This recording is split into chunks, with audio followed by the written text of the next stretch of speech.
මේ vlog එක පොඩ්ඩක් විතර පරක්කු වුණා. ඉතින් චූටි දුවගේ පෙර පාසලේ නිමාඩු දෙනවා. ඊට කලින් පොඩි එයාලගේ වැඩසටහනක් තිබ්බා ක්‍රිස්මස් එක වෙනුවෙන්. ඒ වැඩසටහන ඉවර වෙලා තමයි මේ ටීචර් එක්ක යන්නේ.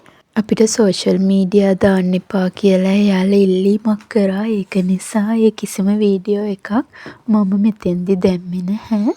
ඉතින් මේ ඔක්කොම වැඩසටහන් ටික ඉවර වෙලා අපි මේ දැන් ගෙදර යන ගමන් ඉන්නේ. අද චූටි දුවට සතුටුයි තාත්තත් ඉන්න නිසා.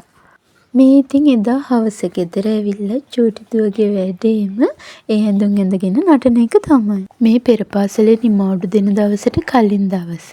ඉතින් යුනිෆෝම් අඳින අන්තිම දවස පෙර පාසල් ගිහින් ඇවිල්ලා චූටි දුව මේ අපේ මිදුලේ තමයි සෙල්ලම් කරන්නේ.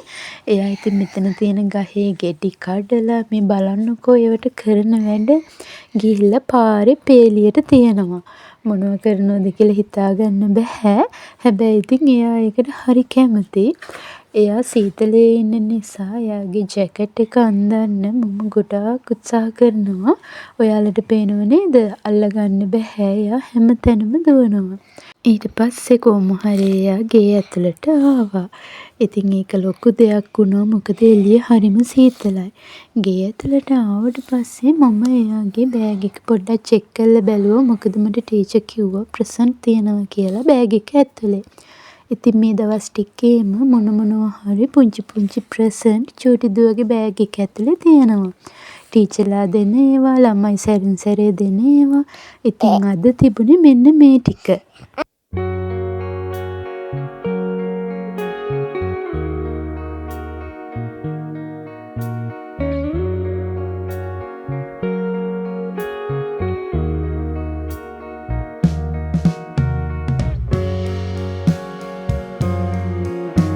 චූටි දුව ආපු ගමන්ම චොකලට් ඉල්ලුවා. මොකද එයා දන්නවා බෑග් එකේ චොකලට් තියෙනවා කියලා. ඉතින් අත් දෙක විතරයි සෝදගත්තේ. ඇඳුම්වත් මාරු කරේ නැතුව. එයා ඉතින් ඒ වැඩ. ඊට පස්සේ ටිකක් වෙලා ඉඳලා ඇඳුම් මාරු කරලා කෑම කාලා එයා පටන් ගත්තා එයාට හම්බ වුණු අලුත් තෑගි බලන්න. ඒ තෑගි වල තිබුණ මෙන්න මේ ලස්සන පොත. එයා මේකට හරි කැමතියි. මේ පෙර පාසලේ නිමාඩු දෙන දවසේ උදේ ඉතින් මම ලෑස්ති වෙන්නේ ගුරුවරුන්ට ගත්ත පුංචි තෑගි ටික රැපින් කරන්න. හස්බන්ඩ් උදේම වැඩට ගියා. චූටි දුව තාම නිදි. ඉතින් ඒක නිසා මම මේ වැඩේ කරන්න පටන් ගත්තා.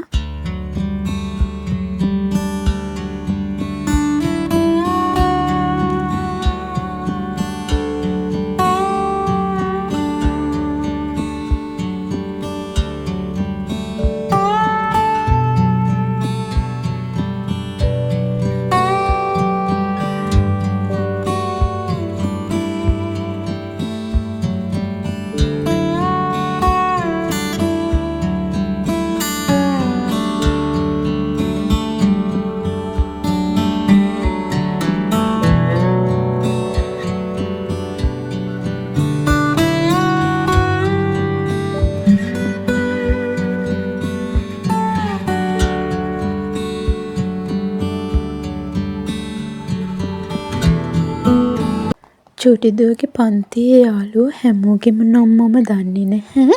ඒක නිසා කාඩ් හැමෝටම ලියන්න බැරි වුණා. ඉතින් මම ටීචර්ගෙන් ඊට කලින් දවසේ අහලා ආවේ ඒකට මොකද කරන්න කියලා. ටීචර් කිව්වා එම්ටි කාඩ් ටිකක් ගෙනත් දෙන්න. එයා ලියලා යාළුවන්ට දෙන්නම් කියලා.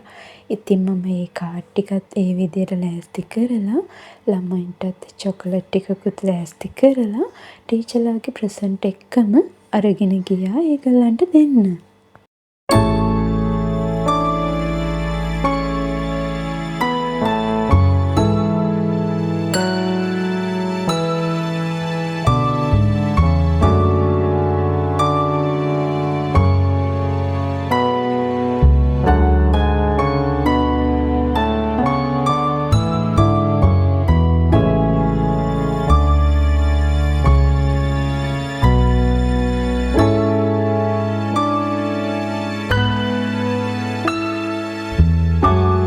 අද දවසේ වැඩ ටිකත් මේ විදියට ඉවර කරගන්න පුළුවන් වුණා. හිතපු විදියට හරි ලස්සනට. ඉතින් අද යුනිෆෝම් අඳින්නේ නැහැ අන්තිම දවසනේ. මේ විදියට කැෂුවල් තමයි එන්න කිව්වේ. පේනවනේ එයා යන වේගෙ. ඒ යන වේගෙට මට යආගන්නත් හරි අමාරුයි. ඉතින් අද වෙදර් එකත් හරිම ලස්සනට තිබුණා. මේ විදියට චූටි දුව නර්සරි යන්න පටන් අරගෙන මාසෙකට පස්සේ එයාගේ පළවෙනි නර්සරි නිවාඩුව ආවා.